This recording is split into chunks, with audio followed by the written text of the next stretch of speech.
Sir লেখেন, প্রিয় কুসুম, আমার ভালোবাসা নিও।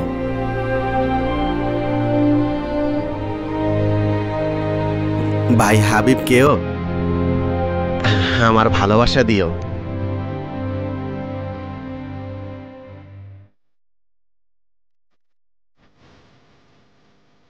স্যার লেখেন,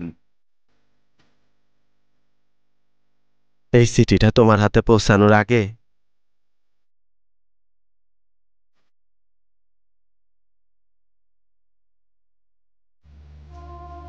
আমার ফাঁসি হয়ে যাইব।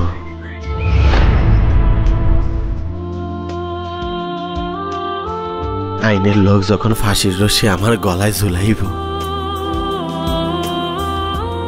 ওই মুহূর্তে মনের ভিতর থেকে লেখেন স্যার, আমি তোমাকে দেখতে থাকবো।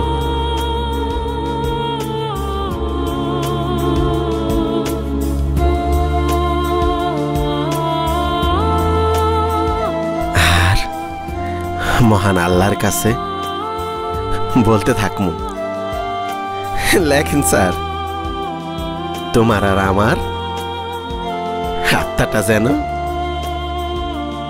বড়কালে এক করে দেয়।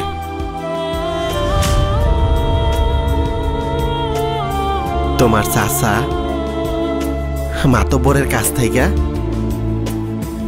সাবধানে থাইকো। ভালো একটা ছেলে দেখা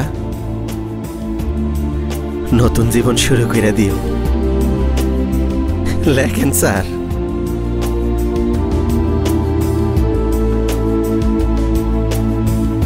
আর যদি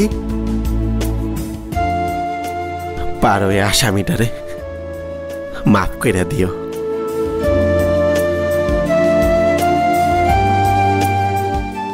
লেখেন স্যার, শেষে লেখেন স্যার। আল্লাহ হাফেজ। কি ব্যাপার, আপনি এখনো বসে আছেন? আপনি এখনো যাননি? সামান্য কিছু টাকার জন্য আমরা না জেনে না বুঝে আমরা মাদক ব্যবসায়ীর পক্ষে লড়াই করে থাকি। লড়াই করি বলেই এদেশ থেকে মাদক ব্যবসায়ী কমছে না। আপনার ভাই একজন মাদক ব্যবসায়ী, একজন খুনি, এটা আয়নার মতো পরিষ্কার। প্লিজ প্লিজ আপনি এখন আসতে পারেন।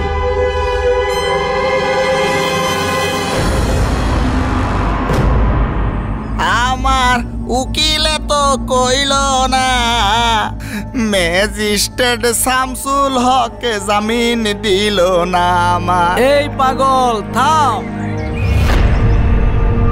কি বেসুরে গান গাছ, তোর গানে তো কোনো সুরই নাই, তুই থাম।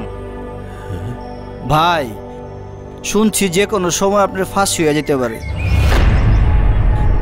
আপনার জীবনের কোনো গান নাই? আমার গান শুনলে আপনাকে মন আরো অনেক খারাপ হয়ে যাইব। আমি আপনাকে কষ্ট আর বাড়াইতে চাই না।